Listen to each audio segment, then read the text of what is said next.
And we're back. I know I said that I'd get back to my regularly scheduled programming, which the precedent for that has been a major comic like a Marvel or a DC or an Image, and then maybe a less mainstream comic.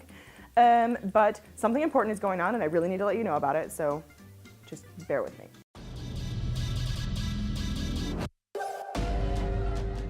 At the Pacific Northwest College of Art, there are comic creators that are cutting their teeth as we speak. And when they finish their program with the incomparable Jonathan Hill, they will produce an anthology of comics. Now, 2 have been produced already, Unversed and No Refunds. And listen, I had some preconceived notions at the idea of what a student-made comic might be. I mean, they make it from beginning to end. They create the comics, do the design, print the things, all of it, they do all of it.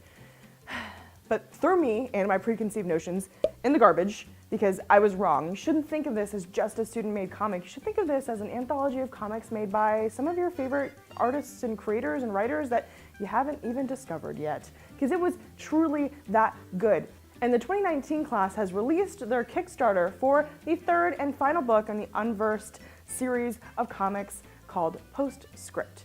Now, it's going to be the last in the series, which is a shame because these are so good, but they're a labor of love, and just because you love something doesn't mean it's not really difficult to do. But you should listen to these really passionate and talented people tell you about it, because I'm only a little passionate and barely talented, so listen to them instead.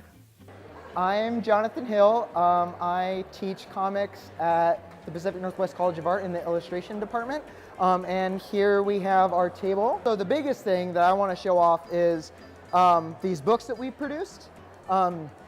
Basically, this first book came about in 2016, and it was when I was allowed to teach an advanced comics class at the school.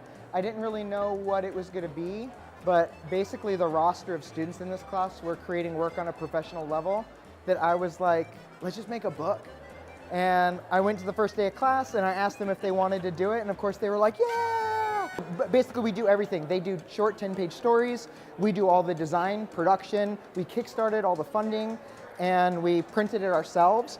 And so we did that 2016, we did one last year. The second book was called No Refunds. And then we're doing it one more time. It's going to be called Postscript. And we also have a small selection of some of the upcoming art in it. And this is going to be the last time we do this book.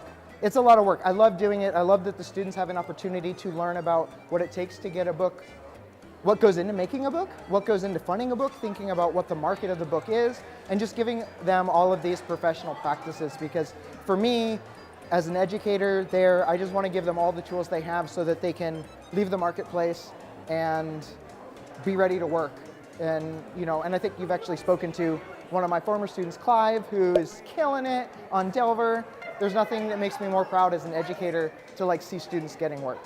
Print is flourishing. Comics right now are at the biggest that they've ever been. Where when I was a kid, there was no Raina Telgemeier. So you didn't have it was all superhero stuff. And the thing is, I don't really read superhero books, but there's enough comics out there for that you could find something that you're into and there would be a comic, you know? And so, and not only that, but the largest publishing, probably the largest reader base is middle readers and young adults. Comics were considered the last, you only read comics if you couldn't read.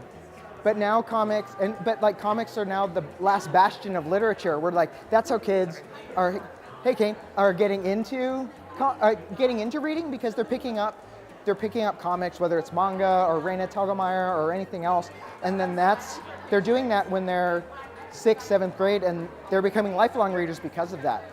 Yeah, that's fine.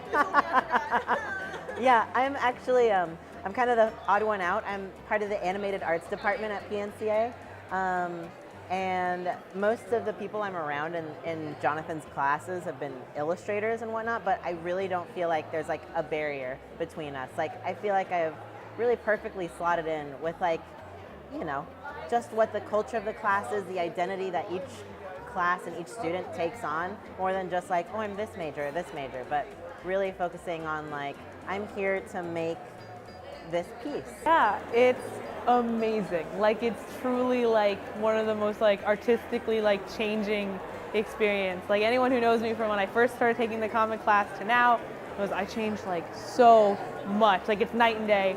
They're really birth by fire you with your art. But no, it's amazing, and I love everyone I'm in class with, which is not rare at PNCA because I like know everybody in the department and it's great, but like this is like the first class that I feel like these are my colleagues that I work with every Friday, and it's like the best day of the week to do that. It's great. Yeah, it's been great. The illustration program at PNCA, I can't recommend it highly enough, but especially having this community of the graphic novel classes. Jonathan has been such a great mentor and teacher. I've really produced like some of my favorite work in his classes, and I really can't speak highly enough of like working with him, and like the students in the program are also so talented and so friendly and kind, and I really feel like it's such a beautiful community to be a part of, and I feel like very honored to be able to be a part of that. So I just want to say how this stuff wouldn't be possible if the people making it weren't, like I'm like the editor on this, I'm like the showrunner, but I literally just like put them on the tracks and they just kind of go away. And so I just can't speak highly enough of the amazing students that I get to work with at PNCA, and I'm so proud of them. So listen, Friday, as in today, May 17th, begins the Kickstarter for Postscript. Now, I'm gonna put the link in the description box below and over my face, like right now. See it? Here it is. Cool. If you can't donate, please feel free to share the link so other people can, because they'll be funding awesome art and helping these students get their project off the ground, which is super cool. It's gonna be worth your money and time. If these two books, Unversed and No Refunds, are any indication, they were amazing. And you can read them and get them at your local comic book shop here in Portland. But you can also get them at unversedcomics.com, which I will put in the description box below, and also over my face right now, because I set a precedent and now I have to do that. So that's all I have for you this week. Listen, I know that all 12 of you who watch these videos, plus my mom that makes 13, shout out to mom, aren't all from Portland, but it's really important to me to talk about comics that you may not be reading, but you should be. And you should be reading these comics, and you can get them at unversedcomics.com. And you can visit with these comic creators tonight at Nucleus Portland if you're in the Portland area, and you can donate to their Kickstarter to help them get this project off the ground. I believe in it. If you can't donate, please share. Please, please, please share their link. And that's it. Hopefully we'll be back to our regularly scheduled programming next week, but I'm full of hollow lies, as you now know. I'm so sorry. Thank you for watching. This has been KGW's Comic Pick of the Week.